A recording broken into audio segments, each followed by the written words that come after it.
Selamat datang semuanya di podcast Himologi Era Baru, Cetin TN Bercerita.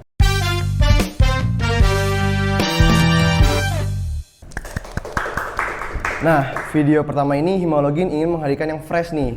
Dan juga hostnya yang fresh juga dong. Sebelumnya yang belum kenal, kenalin nama gua Ryan dari TN61 yang akan temenin kalian pada podcast kali ini. Dan mungkin teman-teman udah kepo juga nih, kira-kira siapa sih guest star pertama kita? Sebagai pembicara berbagai event, menang banyak lomba, dan menjadi bagian Mapres dari TN. Dan fun fact, orangnya juga receh ternyata guys. Langsung saja kita sambut Putu Meta Pridayanti. Halo. Nah, gimana nih Mei kabarnya hari ini? Baik, kayak gimana nih kabar lo hari ini? Oke. Fresh banget ya? Bener, alhamdulillah udah makan sih, sarapan, olahraga juga. Kalau sampai olahraga ya? Betul, kalau lu sendiri udah sarapan belum nih? Jujur, tadi gua agak telat bangunnya, jadi sarapan. Ya mungkin. Oh iya, aman, aduh tahu aja. Nah, sebelum kita ngobrol lebih lanjut, pasti mungkin ada yang belum kenal nih dari narasumber kita kali ini. Boleh dong Kak Meta perkenalkan dirinya dulu. Oke. Halo semuanya, kenalin nama aku Putu Meta Pridayanti, tapi kayaknya kepanjangan, jadi manggilnya Meta aja. Dan aku sama kayak Ryan, jadi dari TIN 61. Kita sama-sama anak TIN nih guys, 61. Nah, fun fact juga, gua kenal Kak Meta ini dari MPKMB. Aduh, betul. agak malu sebenarnya nyeritain ya. Iya. Kita satu kelompok kecil, satu kelompok besar, dan kita adalah ketua kelompok partner, besar. ketua. Ya cukup memorable ya di masa memorable. itu. Nah, ngomong-ngomong tentang MPKMB nih, waktu kita semester 1, boleh nggak gue flashback sedikit perjalanan waktu lu masuk ke IPB dan kenapa waktu itu lu pengen milih TIN sebagai jurusan itu? Oke.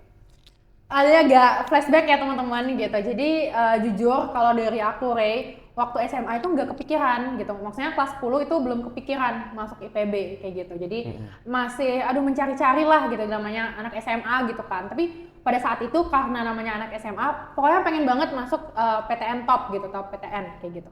Nah, kelas 11 emang dari SMA dari SMP tuh ikut-ikut lomba ya karena biar bisa masuk PTN itu tanpa tes gitu lah, gue malas banget kan gitu. Ya, jadi sama. nah itu waktu itu kelas 11 milih lah kayaknya IPB deh gitu, kayaknya IPB, dan awal mulanya adalah ketika aku ikut FALP gitu. FALP tuh kayak jadi golden ticket biar masuk IPB gitu, jadi nanti masuknya jalur prestasi. Tapi karena di sana aku belum lolos, SNBP lah gitu, SNBP. Dah 2 bulan sebelum SNBP aku tuh belum nentuin mau jurusan apa gitu, karena semasa SMA aku kayak nyoba ini, nyoba itu gitu. Makanya aku bilang sekarang aku tuh teknik tapi jiwanya sosial kayak gitu. Jadi karena nyobain semua peluang yang ada waktu itu gitu kan, namanya anak SMA mau nyoba-nyoba. Nah itu disaranin lah sama guruku kayaknya antara fakultas Fateta sama ada satu fakultas kayak gitu kan. Bingung lah di sana kayak aduh yang mana ya gitu. Nanyalah sama namanya Bang Edgar angkatan 58. Jujur itu SKSD juga gitu. Jadi SKSD dan dapatlah kayaknya TIN deh karena mereka belajar semuanya gitu, dan bener emang belajar semuanya kayak gitu. Berarti lebih kayak waktu SMA pengen nyari yang industri berarti awalnya? Sebenarnya nggak spesifik industri, tapi kayak aduh yang mana nih yang belajar semua gitu. Tapi di IPB, nah taunya kan emang teknik industri itu belajar manajemen, belajar proses, belajar technical, jadi kayak belajar semuanya lah. Nah kalau di IPB namanya teknik industri pertanian, dan nyari-nyari apa sih bedanya sama teknik biasa kayak gitu. Sebenarnya sama aja, cuma kita lebih ke agroindustrinya kayak gitu. Betul. Nah karena sekarang Kak Meta udah masuk nih di TIN, sejauh ini kita udah semester 4 ya sama ya Mei. Kira-kira sesuai nggak sih sama ekspektasi Kak Meta di TIN ini, dan kesibukannya apa aja kira-kira TIN ini? Oke, ekspektasi dan kesibukan. Betul. Gitu. Mungkin kita bicara ngomongin ekspektasi dulu ya. Kalau ekspektasi pasti adalah beberapa yang enggak, ada juga yang iya kayak gitu. Tapi aku senengnya adalah di teknik industri kita belajar semua gitu. Jadi sebagai orang yang generalis gitu, karena aku belum menemuin kayak aku mau jadi apa kayak gitu kan. Jadi aku belajar dulu semuanya gitu, Oh ternyata di TIN kita yang paling memorable buatku adalah ketika aku lomba bisnis plan gitu, itu tuh ada hubungannya sama TIN gitu, karena kan kita belajar tentang hilirisasi, kita belajar tentang agroindustri. Nah, semua lombaku itu berhubungan sama agroindustri. Jadi menurut aku itu sih yang kayak, oh ternyata ini ya jawaban aku milih TIN kayak gitu. Jadi nggak terbatas gitu loh ilmunya, kita belajar segala aspek gitu. Itu sih ekspektasiku. Terus yang kedua, kesibukannya di TIN ini.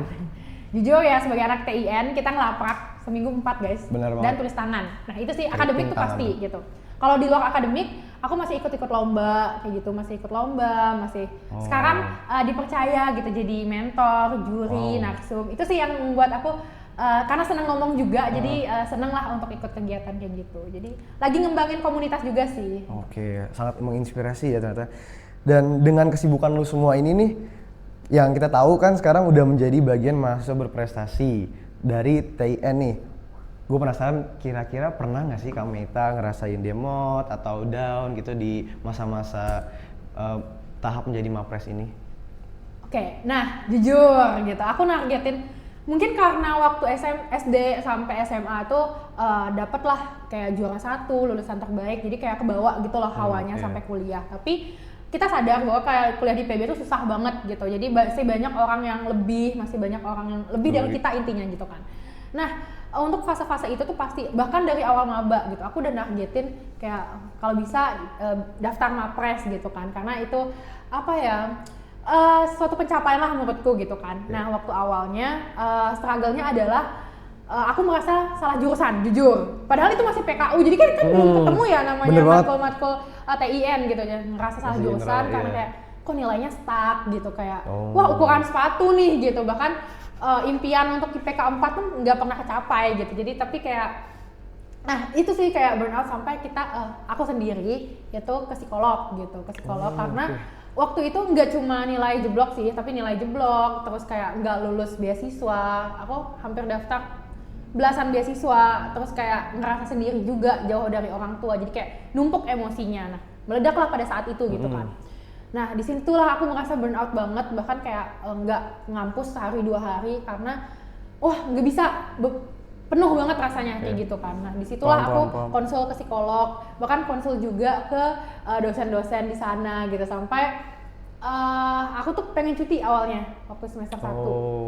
Semester 1 karena ngerasa aduh kayaknya nggak kuat deh gitu, kayaknya perlu istirahat dulu deh gitu, kayak waktu itu kayak gitu. Tapi dilarang guys sama 2 dosen waktu PKU, dan ibunya sangat memorable gitu. Jadi jangan, kamu tuh punya potensi, pokoknya jalanin aja gitu, nggak harus jadi yang pertama kayak gitu. Dan itu aku inget banget sampai saat ini. Hobi serius mungkin nulis, baca, iya, tapi dari awal kuliah nggak sih, dari SMA aku tuh seneng solo traveling gitu. Kan kita kan nyari beasiswa buat salah satunya dapetin uangnya gitu kan. Dan aku menyediakan komunitas ini ya awalnya tuh gara-gara konten TikTok.